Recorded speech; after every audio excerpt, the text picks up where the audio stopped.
আপনি কি জানেন কেন তুলসী মাতা ভগবান গণেশকে অভিশাপ দিয়েছিলেন?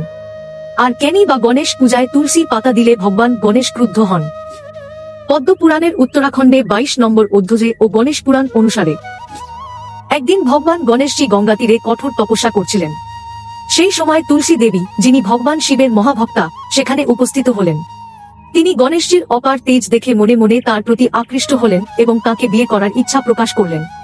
তুলসী মাতা ভক্তিভরে বললেন, হে গণেশ, আপনি অনন্য, আমি শুধু আপনাকে স্বামী হিসেবে পেতে চাই। কিন্তু গণেশজি শান্তভাবে উত্তর দিলেন, হে দেবী, আমি আজীবন ব্রহ্মচর্য ব্রত নিয়েছি, আমি আপনাকে বিবাহ করতে পারবো না।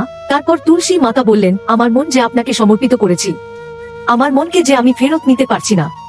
এই কথা শুনে ভগবান গণেশজি তুলসী মাতাকে বললেন, আপনার মনকে সময় দিন, তাহলে দেখবেন আপনার মন একসময় পরিবর্তন হয়ে যাবে। এই কথা শোনা মাত্র তুলসী মাতা খুব রেগে গেলেন এবং রেগে গিয়ে ভগবান গণেশজিকে অভিশাপ করলেন, হে গণেশ, তুমি দুটি বিবাহ করতে বাধ্য হবে।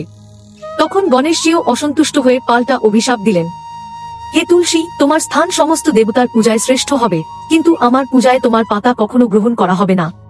এই কারণে আজও গণেশ পূজায় তুলসী পাতা ব্যবহার করা হয় না, অথচ বিষ্ণু ও শিব পূজায় তুলসীর গুরুত্ব সর্বোচ্চ। এই কাহিনী আমাদের শেখায় যে ভক্তি সর্বদা সংযম ও মর্যাদার সঙ্গে হওয়া উচিত। এরকম আরো কাহিনী পেতে লাইক, শেয়ার, কমেন্ট করুন।